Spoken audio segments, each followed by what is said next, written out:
क्या हुआ जब एक न्यूज़ रिपोर्टर चोरी से रात के 2 बजे निधिवन में घुस गया? उसके बाद वहां जो कुछ हुआ उसे देखकर आपके पैरों तले जमीन खिसक जाएगी। आखिर कौन है वो न्यूज़ रिपोर्टर और क्या हुआ उस न्यूज़ रिपोर्टर के साथ निधिवन में? जानने के लिए इस वीडियो को अंत तक देखिएगा। दोस्तों, निधिवन की मान्यता है कि यहाँ आज भी हर रात कृष्ण गोपियों संग रास रचाते हैं। यही कारण है कि सुबह खुलने वाले निधिवन को संध्या आरती के बाद बंद कर दिया जाता है। इसके बाद निधिवन में कोई नहीं रहता।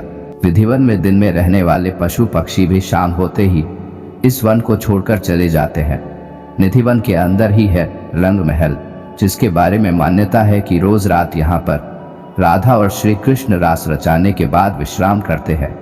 लेकिन क्या हुआ जब एक न्यूज़ रिपोर्टर चोरी से रात को निधिवन में घुस गया और रात के 2 बजे उसने निधिवन में कुछ ऐसा देख लिया जिसे देखकर उसके भी रोंगटे खड़े हो गए।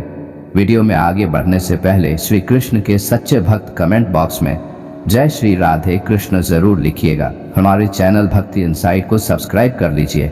दोस्तों, ये चमत्कार हुआ था रविकांत के साथ। वह उत्तर प्रदेश के देवरिया का रहने वाला था।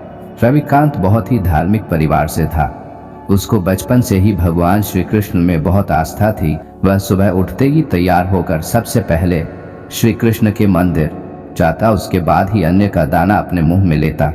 उसकी दादी हर रोज रात को भगवान श्री कृष्ण से जुड़ी नई नई घटना के बारे में सुनाती रहती थी।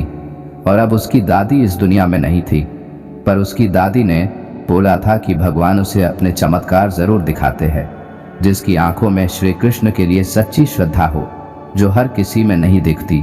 रविकांत ने एक जॉब के लिए अप्लाई किया था, जिसका रिजल्ट आज आने वाला था। फिर उसे पता चला है कि वह उस जॉब के लिए चुना गया है। उसको यह जॉब इसलिए करनी थी क्योंकि इसी बहाने वह भगवान श्री कृष्ण के और नज़दीक पहुंच सकता था। जी हाँ, मैं बात कर रहा हूँ निधिवन की। रविकांत की जॉब एक न्यूज़ रिपोर्टर की थी। वह एक न्यूज़ रिपोर्टर की भांति निधिवन में चला जाता है, परंतु वहां रात को रुकने की इजाज़त किसी को नहीं थी। इसके रहस्य का पता करने के लिए और स्वयं भगवान श्री कृष्ण को देखने के लिए वह निधिवन के जंगलों में जाकर छुप जाता है। कुछ देर ऐसे ही वह एक पेड़ के नीचे बैठा रहता है और उसे अचानक नींद आ जाती है। फिर रात के ठीक 2 बजे उसको अचानक से पायल की आवाज़ सुनाई देने लगती है। वह भी एक नहीं, बहुत सारी।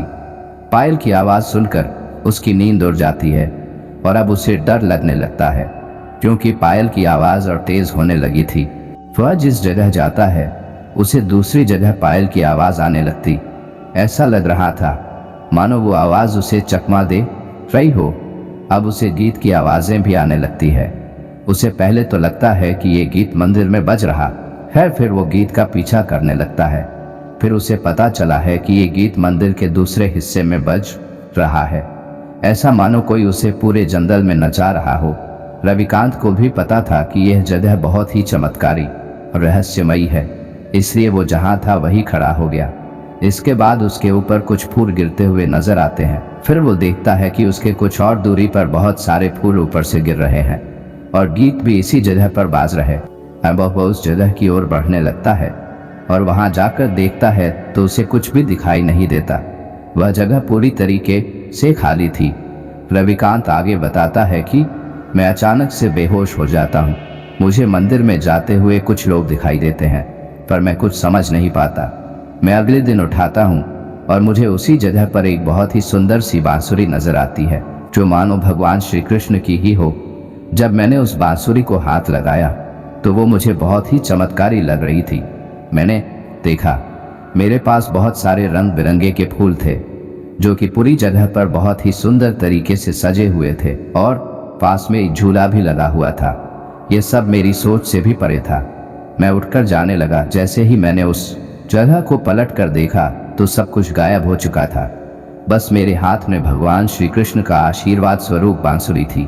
उस दिन मुझे यकीन हो गया कि मेरी दादी की कहीं हर बात सही है।